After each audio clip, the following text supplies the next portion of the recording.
Most people think cruising is a luxury, something you save up for once a year, maybe twice a year.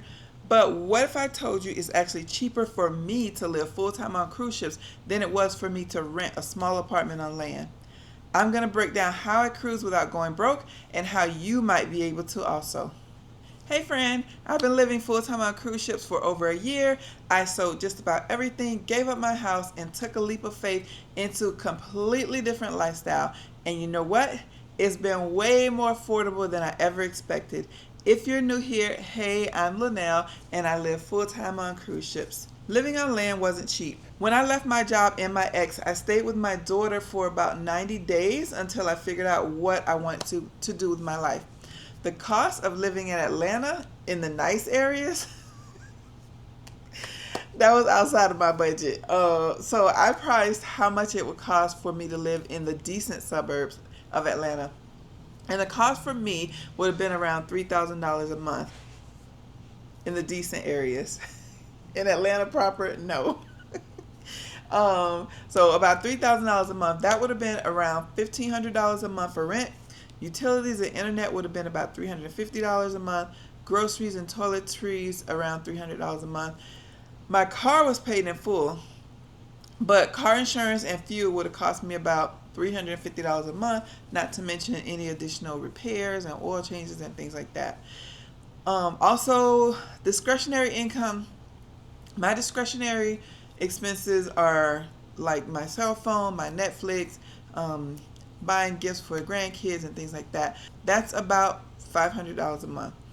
Even with cutting corners, I would have been spending around $3,000 a month just to exist.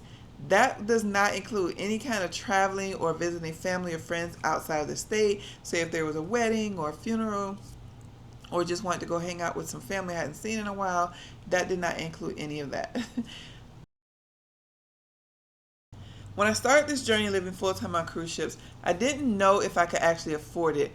I wasn't rich and I didn't have a huge retirement account, but I did have enough to cover the necessities if I moved out of the US to someplace like Latin America or Southeast Asia.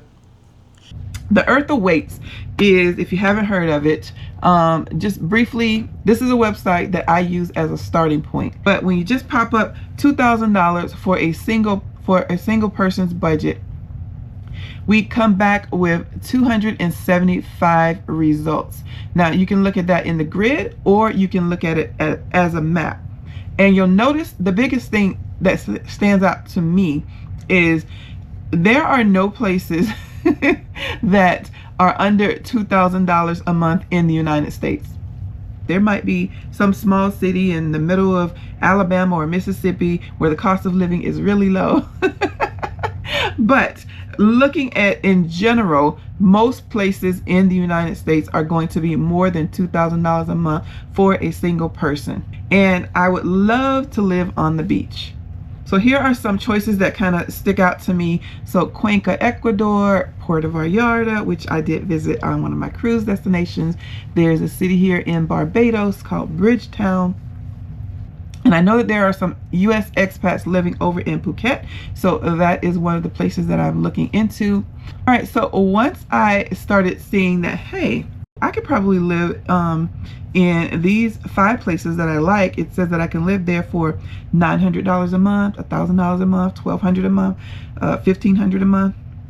Just as a cushion, I'm going to give myself a budget of $2,000 a month. I'm going to have emergency savings. I'm going to have a HSA for my health care. I'm going to have some backup funds for different things, which we can talk about later in other videos. But in my retirement account that I'm going to live off of, I can take out $30,000 a year in today's dollars. Where can I live for $30,000 a year right now? Where can I live on $2,000 a month and not have to keep this crappy job that I'm in? So that was my thought process. And where can I find that? In The Earth Awaits. Even though I didn't have a lot of money, I have experience. I started sharing my experience on YouTube, and to my surprise, it started to pay off. My channel was monetized 2 months after I posted my first video. If you've ever had a job, any kind of life lesson, or a hobby that others can learn from, then you should absolutely check out YouTube After 40 course.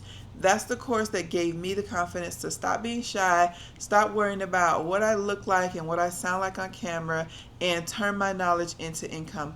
I'll drop my affiliate link in the video description below. It might just change your life the way it's changed mine. I'm usually in there a couple times a week, so I'm very active in the class, in the community, the free community that comes with the class. So if you sign up, make sure you tag me and say hi, and I'll see you in class and we can grow our channels together. Why cruise life is cheaper. Cruises offer fixed price living. Your cabin, your food, your entertainment, pool, jacuzzi, most times there's a steam room, and cleaning, all of that is included. And now for me that I'm Diamond on Carnival and I'm Diamond Plus on Royal Caribbean, laundry is included too. So now I have no rent, no car, no utility bills. I'm not just surviving, I'm living somewhere different every time I switch ships. And even sometimes on the same ships, they'll go to different itineraries. Basically, that just means I get to wake up in paradise with some of the world's most beautiful islands as my backyard. Last year, I spent an average of $2,100 a month for cruising. Some months, I even spent less than that. I spent under $1,400 for a couple of months, and that covered everything. My cruise hack is casino offers. If you've watched any of my monthly expense videos, then you know that I don't pay full price for cruises. Most of my cruises are free or deeply discounted. Thanks to the casino offers that I get, I only pay port fees, taxes, and gratuities. My last cruise for the first year of cruising, I'm going on my second year now, but the last cruise for my first year of cruising was a 15-day cruise for $123. Keeping my other costs low. For some people, the hardest part of this journey would be to downsize. For me, it meant no car, which that meant no gas, no maintenance, no car insurance, no rent or mortgage. Also means I don't have alarm fees, I don't have yard maintenance, I don't have AC repair bills, anything that comes along with having a house or rent, mortgage, any of that stuff. Everything is taken care of by the cruise ship. My wardrobe is simple. I have a week's worth of clothing, and adding anything new means just getting rid of something else. So no new clothes expense unless it's something absolutely necessary because something has gotten worn out, or I just want a better quality of something, so I want to upgrade something. But minimal shopping is not a problem for me. If it doesn't fit in my suitcase, then I just don't buy it. I had to have a mindset shift. This lifestyle isn't about luxury, it's about value. It's about living with less in order to gain more freedom. I had to stop thinking like a renter and start thinking like a minimalist traveler. Even though sometimes it seems like it, this isn't a dream, it's real life. Cruise life can actually be cheaper than city life. If this life sounds crazy, just know I once thought it was too. But for now, I'm living proof that you can live differently. I'm not saying that you have to live the way that I can, but there are alternative methods of living than just the American dream or the way other people are doing it. I'm getting ready to head out to my next cruise, so until I make the next video, check out this one right here where I shared my cruise expenses and my YouTube income for me living full-time on cruise ships for my first year. If you have any questions or if you have any helpful suggestions for others, please leave them below in the comment section. I try to reply to comments and questions as soon as I can. Thanks for watching. I hope you have an amazing day, and I hope to see you on the next cruise.